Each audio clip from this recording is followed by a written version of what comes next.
नमस्कार दोस्तों, welcome back to कायदानी बातों।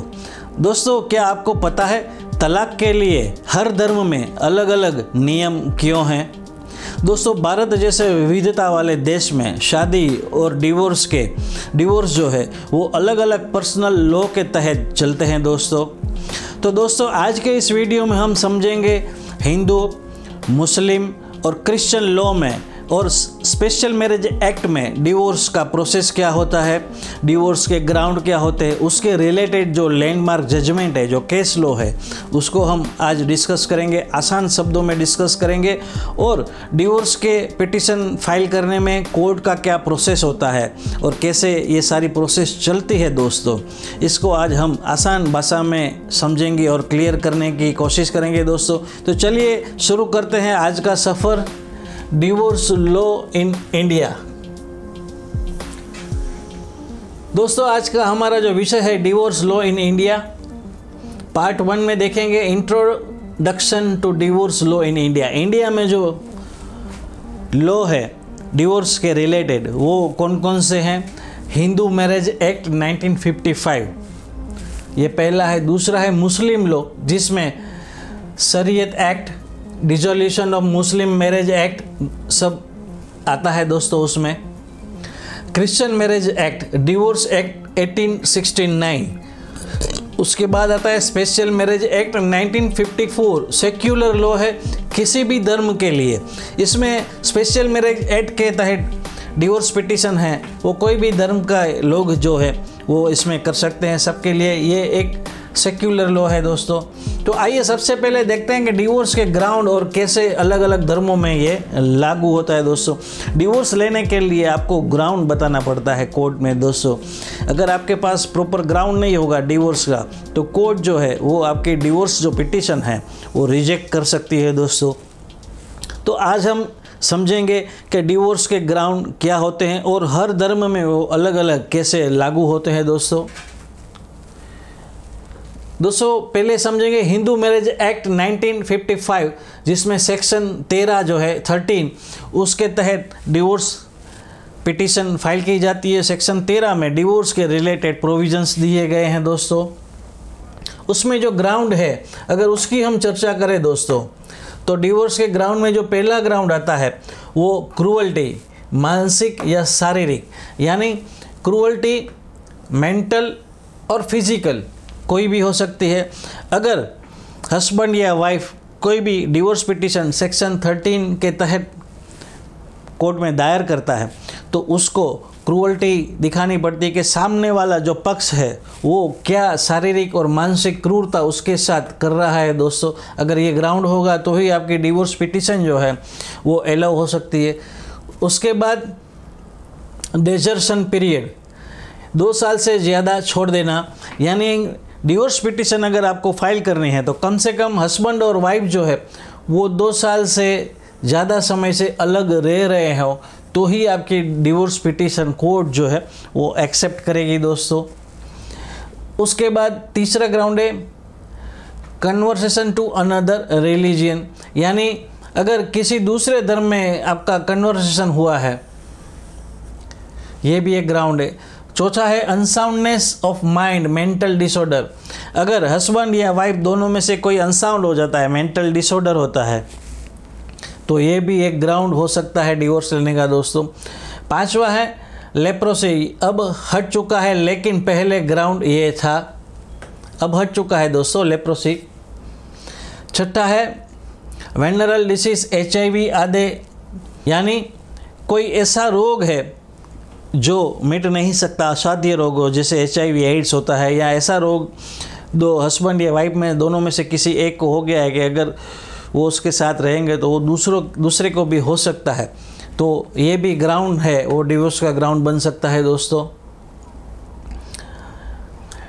उसके बाद है रिनाउंसिएशन, यानी सन्यासी बन जाना। अगर हस्बैंड या वाइफ दोनों में से एक कोई सन्यासी बन गए हैं तो ये भी ग्राउंड हो सकता है।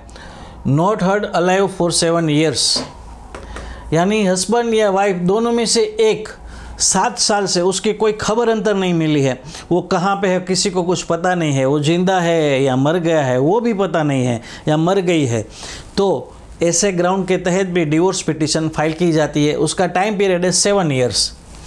उसके बाद दोस्तों देखेंगे स्पेशल ग्राउंड फॉर वाइफ। जो वाइफ के लिए स्पेशल ग्राउंड है सेक्शन 13(2) में दिए गए हैं। हस्बैंड का दूसरी पत्नी से शादी कर लेना। अगर किसी वाइफ का हस्बैंड जो है वो किसी दूसरी पत्नी से शादी कर लेता है तो ये ग्राउंड बन सकता है। हस्बैंड का रेप, सेडोमी या बेस्टिलिटी करना, यानी हस्बैंड अगर रेप करता है या अप्राकृतिक तरीके से यानी अकुदरती सेक्स की डिमांड करता है तो ऐसे में ये भी ग्राउंड हो सकता है दोस्तों। हस्बैंड ने मेंटेनेंस देने से मना किया हो, अगर हस्बैंड मेंटेनेंस देने से मना कर रहा हो तो भी ये जो है ग्राउंड बन सकता है डिवोर्स के लिए। ये स्पेशल ग्राउंड है जो वाइफ के लिए दिए गए हैं सेक्शन 13(2) में। उसके बाद आता है म्यूचुअल कंसेंट डिवोर्स। ये अभी जो हम बात कर रहे हैं वो हिंदू मैरिज एक्ट की बात कर रहे हैं। जो हिंदू धर्म का पालन करते हैं, जो हिंदू है, उनको अगर डिवोर्स लेना है तो उनके लिए क्या प्रोविज़न है उसकी अभी हम चर्चा कर रहे हैं। उसमें म्यूचुअल कंसेंट यानी हस्बैंड और वाइफ दोनों की सम्मति है डिवोर्स लेने में, दोनों की कंसेंट है। तो ऐसे हालात में सेक्शन 30B के तहत पिटीशन जो है वो दायर की जाती है कोर्ट में दोस्तों, जिसमें हस्बैंड और वाइफ दोनों सहमत होते हैं। कम से कम 1 साल शादी हो चुकी हो, यानी शादी को 1 साल हुआ हो और दोनों अलग रह रहे हो दोस्तों। मिनिमम 6 महीने का कूलिंग पीरियड कुछ केसेस में सुप्रीम कोर्ट ने वेव भी किया है। यानी अगर आप कंसेंट पिटीशन दायर करते हैं, हस्बैंड और वाइफ दोनों अलग होना चाहते हैं, दोनों की सम्मति है, उसके बाद भी कूलिंग पीरियड 6 मंथ का रखा गया है दोस्तों। क्योंकि फैमिली लॉ है, जो फैमिली कोर्ट है, वो हमेशा ये प्रयास करती है कि जो शादी के बंधन है वो जल्दी से टूटे ना। तो उसके लिए काउंसलिंग होता है 6 महीने के अंदर, और उसके बाद अगर लगता है कोर्ट को कि ये उनके बीच का जो प्रॉब्लम है वो रिजोल्व नहीं हो सकता तो फिर डिवोर्स डिक्री जो है वो कोर्ट है पास करती है। लेकिन कुछ ऐसे केसेस है जिसमें सुप्रीम कोर्ट ने ये कूलिंग पीरियड वेव करने का भी बोला है। अगर कोई ऐसे संजोग है, कोई ऐसे हालात हैं, अगर वो दोनों पार्टी ऐसी कोर्ट को दिखा सकते हैं हालात कि भाई अब ऐसे हालात हो चुके हैं कि वो दोनों का मिलन असंभव है, तो ऐसे हालात में ये कूलिंग पीरियड वेव भी किया जा सकता है। लेकिन वो कोर्ट के डिस्क्रिप्शन के ऊपर डिपेंड करता है और सर्कमस्टेंसेस के ऊपर डिपेंड करता है दोस्तों। अब हम चर्चा करेंगे मुस्लिम डिवोर्स की। यहाँ तक हमने जो चर्चा की वो हिंदू डिवोर्स की चर्चा की। अब जो पार्ट आएगा वो मुस्लिम डिवोर्स, यानी जो मुस्लिम धर्म जो है अपनाते हैं, जो मुस्लिम लोग हैं, उनके बीच में अगर ऐसा कोई मामला आता है डिवोर्स का तो उसमें कोर्ट का प्रोसेस और कानून के प्रोविजंस क्या है वो देखें तो हस्बैंड के पास अधिकार है तलाक का, तलाक उल सुन्नत रिवोकेबल, जिसमें पहला आता है तलाक उल सुन्नत जो रिवोकेबल है। तलाक ए एहसान, एक बार तलाक, फिर इद्दत अवधि 3 माहवारी तक होती है दोस्तों इसमें। फिर इसके बाद है तलाक ए हसन, 3 बार तलाक अलग अलग माहवारी के समय। ये सारे इसमें प्रोविज़न है दोस्तों। उसके बाद दूसरा है तलाक उल बिदात, ट्रिपल तलाक जिसको बोला जाता है, एक बार में 3 तलाक बोल देना। 2017 में Saira Bano versus union of India supreme court ने ट्रिपल तलाक अनकॉन्स्टिट्यूशनल करार दिया है दोस्तों। ये एग्ज़ाम के रिलेटेड इसमें क्वेश्चन आ सकते हैं, तो ये आप ज़रूर याद रखिएगा। ये जो ट्रिपल तलाक का मामला जो हमने अभी पास्ट में 2017 में न्यूज़पेपर में और न्यूज़ चैनलों में बहुत ये चला था। 2017 में Saira Bano versus union of India के केस में सुप्रीम कोर्ट ने ये ट्रिपल तलाक को अनकॉन्स्टिट्यूशनल यानी कि गैर कायदेसर यानी गैर बंधारणीय उसको करार दिया दोस्तों। अब ये अमान्य है, यानी अब ये ट्रिपल तलाक जो है वो मौजूदा हालात में नहीं है दोस्तों। उसके बाद देखें, ये अभी हमने बात की मुस्लिम लॉ में हस्बैंड के अधिकारों की। उसके बाद वाइफ के अधिकार क्या है? खुला, पत्नी का इनिशिएटेड डिवोर्स इद्दत अवधि में हस्बैंड को कंपनसेशन देकर। खुला यानी पत्नी इनिशिएटेड डिवोर्स इद्दत अवधि में हस्बैंड को वो कंपनसेशन देकर वो वाइफ जो है वो तलाक ले सकती है। उसके बाद मुबारत यानी म्यूचुअल डिवोर्स बाय एग्रीमेंट, यानी दोनों पक्षकारों की उसमें कंसेंट होती है, जिसको मुबारत बोलते हैं दोस्तों। उसके बाद dissolution of Muslim marriage act 1939 के तहत ग्राउंड है, यानी मुस्लिम एक्ट के तहत जो डिसोल्यूशन के ग्राउंड दिए गए हैं, अगर वो देखें तो हस्बैंड का लापता होना 4 साल से, अगर हस्बैंड 4 साल से लापता है तो ऐसे किस्सों में ये डिवोर्स का ग्राउंड हो सकता है। मेंटेनेंस नहीं देना, अगर हस्बैंड मेंटेनेंस नहीं देता है तो भी dissolution of Muslim marriage act 1939 के तहत ये ग्राउंड हो सकता है। उसके बाद तीसरा है क्रूअल्टी, चौथा है कोई डिसीज़ ऐसा हो गया हो, चौथा है इम्पोटेंसी, यानी अगर वो इम्पोर्टेंट है, बच्चा पैदा नहीं कर सकता या बच्चा पैदा नहीं कर सकती, ऐसा कुछ है, तो ऐसे हालात में ये ग्राउंड है मुस्लिम मैरिज एक्ट के डिसॉल्व करने के। जो मुस्लिम मैरिज एक्ट 1939 में ये सारे ग्राउंड बताए गए हैं दोस्तों।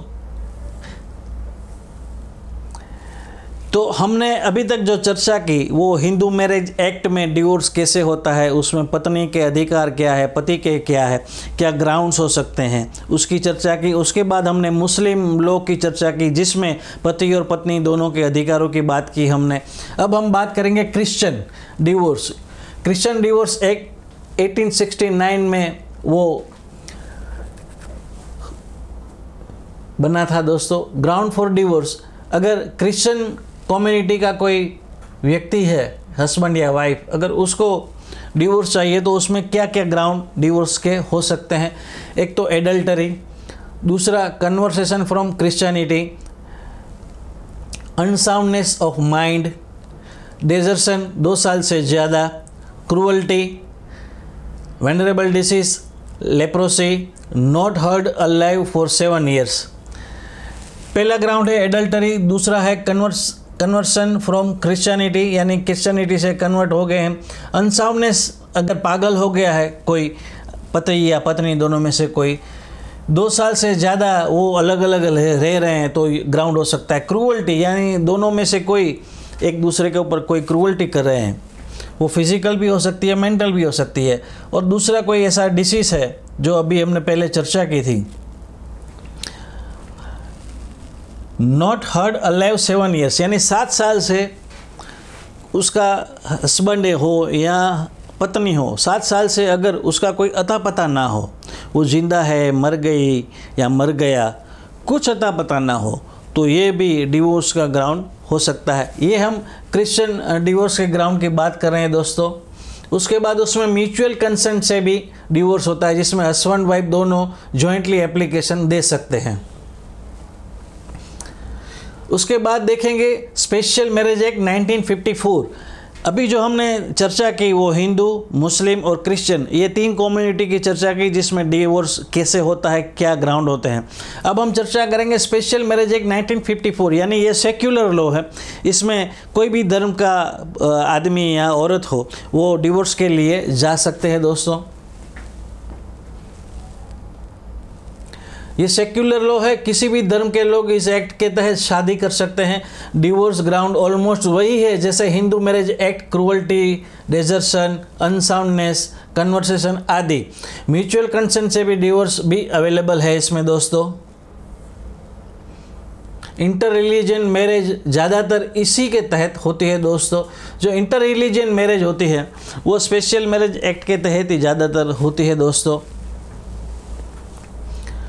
उसके बाद ये डिवोर्स के रिलेटेड जो लैंडमार्क जजमेंट है, जो केस लॉ है, अगर उसकी हम चर्चा करें तो पहला केस आएगा Saira Bano versus union of India 2017, जिसमें ट्रिपल तलाक को अनकॉन्स्टिट्यूशनल बोला गया, पारित कर दिया दोस्तों कि ये अनकॉन्स्टिट्यूशनल है, ट्रिपल तलाक अभी नहीं चलेगा। उसके बाद दूसरा केस है अमरदीप सिंह वर्सेस हरविंद कौर 2017। 6 महीने का कूलिंग ऑफ पीरियड जो है कोर्ट ने वेव कर सकती है, ऐसा इसमें प्रिंसिपल लेव डाउन किया इस जजमेंट में दोस्तों।